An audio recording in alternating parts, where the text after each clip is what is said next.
السلام علیکم۔ آج میں آپ کو ایک بہت اہم بات بتانے جا رہا ہوں۔ ایسی بات جو اگر آپ نے گہرائی سے سمجھ لی تو آپ کی زندگی بدل سکتی ہے۔ میرے پیارے بچوں، میں عمر اور تجربے میں آپ سب سے بڑا ہوں، اسی لیے میں آپ سب کو اپنا بچہ کہتا ہوں۔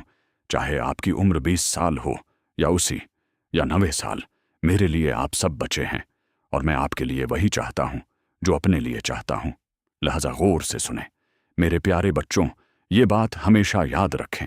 انسان کا سب سے بڑا دشمن باہر نہیں ہوتا، نہ کوئی انسان، نہ حالات، اور نہ ہی یہ دنیا، بلکہ اس کا سب سے بڑا دشمن اس کے اپنے اندر ہوتا ہے، جسے نفس کہا جاتا ہے۔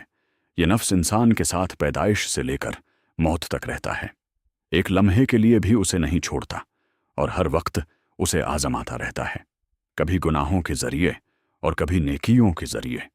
شروع میں نفس انسان کو برائی کی طرف بلاتا ہے، گناہوں کو آسان اور معمولی بنا کر دکھاتا ہے، اور آہستہ آہستہ اسے اللہ سے دور لے جاتا ہے، بغیر اس کے کہ اسے احساس بھی ہو۔ لیکن جب انسان جاگتا ہے، توبہ کرتا ہے، نماز شروع کرتا ہے، اللہ کو یاد کرتا ہے، اور سیدھے راستے پر چلنا شروع کرتا ہے، تو نفس رکھ نہیں جاتا، بلکہ اپنی چال بدل دیتا ہے، اور یہی وہ مقام ہے جہاں اصل امتحان شروع ہوتا ہے۔ اب وہ انسان کو گناہوں کی طرف نہیں بلکہ نیکیوں کے ذریعے گمراہ کرنے لگتا ہے، اور یہ کام وہ بہت خاموشی اور خطرناک طریقے سے کرتا ہے۔ وہ انسان کو عبادت سے محبت دلاتا ہے، اسے زیادہ نماز پڑھنے، زیادہ ذکر کرنے اور لوگوں کی مدد کرنے کی طرف لے جاتا ہے، لیکن آہستہ آہستہ اس کے دل میں ایک خطرناک چیز ڈال دیتا ہے، یہ احساس کہ وہ دوسروں سے بہتر ہے، وہ زیادہ نیک ہے، وہ اللہ کے زیادہ قریب ہے۔ اور یہی سب سے خطرناک جال ہے، یہ تکبر ہے، یہ ریاکاری ہے، یہ وہ زہر ہے جو انسان کی ساری نیکیوں کو بغیر اس کے احساس کے جلا دیتا ہے۔ امام غزالی رحمہ اللہ فرماتے ہیں، نفس کی سب سے خطرناک بیماری یہ ہے کہ انسان اپنی نیکیوں کو دیکھنے لگے اور اپنے عیب بھول جائے اور دوسروں کے عیب دیکھنے لگے۔ بایزید بستامی رحمہ اللہ فرماتے ہیں، میں نے اپنے نفس سے سالوں جنگ کی، لیکن سب سے مشکل وقت وہ تھا جب وہ عبادت کے ذریعے میرے پاس آیا اور مجھے اپنے آپ کو بڑا دکھانے لگا۔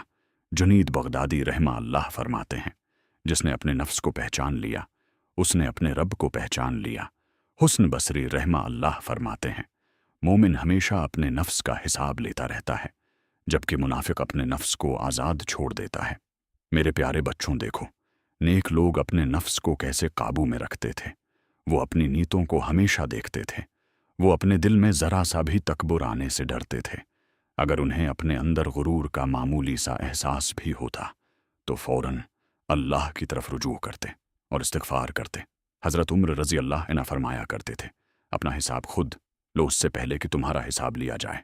حضرت علی رضی اللہ عنہ فرماتے ہیں، سب سے بڑا جہاد اپنے نفس کے خلاف جہاد ہے، یہی اصل جنگ ہے۔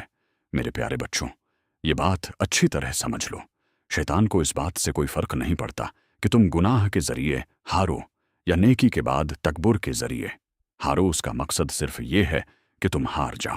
بہت سے لوگ گناہوں سے بچ گئے لیکن اپنے غرور کی وجہ سے تباہ ہو گئے۔ اصل کامیابی صرف عبادت کرنا نہیں بلکہ عاجزی کے ساتھ عبادت کرنا ہے۔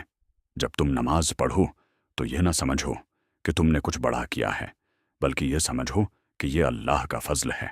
جب تم کسی کی مدد کرو تو اپنے آپ کو بہتر نہ سمجھو بلکہ اللہ کا شکر ادا کرو کہ اس نے تمہیں ذریعہ بنایا۔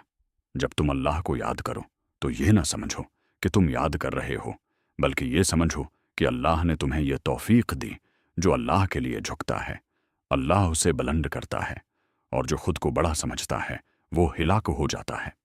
اس لیے ہمیشہ اپنے دل کی حفاظت کرو، اپنی نیتوں کو صاف رکھو، اپنے نفس سے لڑو اور کبھی بھی اس پر مکمل بھروسہ نہ کرو، اور ہمیشہ اللہ سے دعا کرو، یا اللہ ہمارے دلوں کو نفاق سے پاک فرما، ہمارے اعمال کو ریاکاری سے پاک فرما، اور ہمیں سیدھے راستے پر چلا، اور ہمیں ان لوگوں میں شامل فرما جو اپنے نفس پر قابو پا کر تیرے قریب ہو جاتے ہیں۔ آمین۔